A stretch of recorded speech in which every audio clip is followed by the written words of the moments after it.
So I've been teasing this up a little bit here during the show, which is that Ford is going to probably, as we know it, save the universe. And this is important. I mean, Ford is really doing God's work here because Ford's CEO Jim Farley has said that he wants what he wants to do is keep the V8 going no matter what. And hat tip Caleb Jacobs from The Drive, and Farley had a quote here, and this is really important. And I mean, this is truly earth-shattering stuff here because he says, quote, Mustang is going to celebrate its 60th anniversary coming up here. He goes on to say, a lot of our competitors have left. They've come and gone. We never did that. We have always been there with the Mustang. 60 years, and it's changed over time. We have EcoBoost. We have the Dark Horse now, and we're going to continue to invest. And he says, if we're the only one on the planet making a V8 affordable sports car for everyone in the world, then so be it. Mic drop, walk out of the room. Jim Farley, best CEO in the world, in the universe, perhaps. And I'm not I'm not trying to be, I'm not exaggerating this. I'm not being hyperbolic. I truly believe this. This is really incredible. And what else would we rather hear as car enthusiasts, right? This is so important. I mean, when you think of all the problems going on in the world, and this really solves this really and truly solves every single one of them. But I mean, really, when you think about it though, right?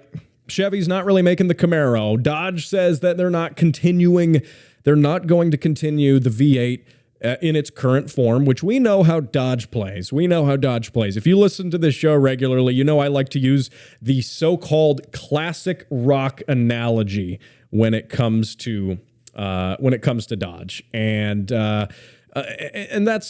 what I mean by that is you get your classic rock bands who say, hey, we're doing the end of the road tour. It's the last tour ever. Come to our final finale tour before we retire. And then everyone buys tickets. And then what happens is a couple years go by, 3 or 4, maybe 5 years. And then they say, hey, we need you to come to our reunion tour. It's the reunion tour, back on the road, and classic rock bands do this time and time again. Name any classic rock band.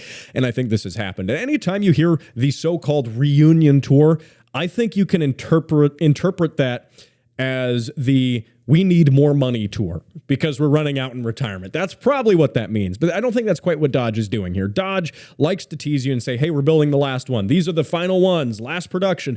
And maybe there'll be a gap in production, but in a couple years, they'll come back with a new V8. They'll come back with, new stuff. Now, we know they're developing their turbo straight 6, the Hurricane, which has had some hit or miss issues lately, but it's a straight 6 turbo platform.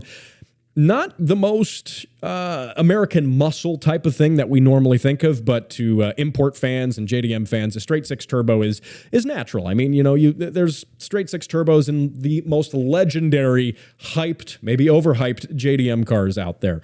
But with Ford saying that we are sticking to the V8 through electrification, through hybridization, one way or another, they say they're going to keep a V8 powering the Mustang in some way. Now, I've said this before on the show. I don't think we're seeing a hard transition over to, electrification. And I don't even think we're going to see a full transition to electrification anytime soon. I'm an optimist on this. I think we're going to see the gas cars sticking around.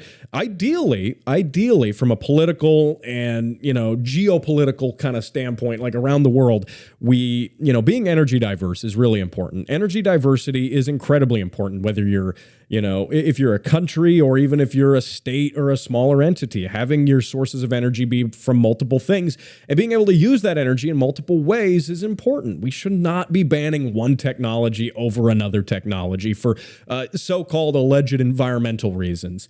Because really, if you're really down on the environment, you're probably driving a hybrid instead. That's really the most efficient way to go. If that's really what you're doing in terms of environmental impact, one could say. But hey, you might need an electric car. Great, go buy an electric car. Maybe you need a diesel vehicle for long road hauling. go buy a diesel. We're going to talk about diesels here later on in the show. Cummins with their huge environmental debacle. We'll get to that. But Ford here is doing something that Jim Farley's right. No other manufacturers are committing to keeping the V8. Even though I think Dodge will do it in some roundabout way. They're not saying that right now. He says, and this is important because this is business speak here. He says, and key word is invest. When he said we are going to continue to invest, that is business parlance for we're going to keep doing this and we're going to put money into it. Most importantly, we're going to put money into developing it and maintaining it in one way or another. And whether that is a hybrid V8, fine, but that's a hybrid V8. Think about it. Hybrid boost, V8 noise, and high RPM, high torque, high horsepower, and that low electric grunt right off the line. That could be a pretty compelling sports car. I'm just saying. So these are good things. I like what Ford is doing, and this is good. So props to Jim Farley. I've been critical of every manufacturer except Toyota because they can do no wrong. But typically, I've been critical of every manufacturer. So we got to call out bad when we see it, but we also got to we need to applaud the good when we see it too. And Jim Farley making a statement like this: we are going to continue investing in V8s. Paraphrasing there, but we're going to continue investing in V8s is a great thing to hear, and V8s are a great thing to hear as well. Just saying, you can't beat that V8 sound. There's no way to do it. You can't fake your way. You cannot fake your way into good V8 sounds. It's just not going to happen. Dodge, are you listening with those fake EV sounds? I'm just saying, listen closely. You can't fake your way to good V8 sounds. It's not going to happen.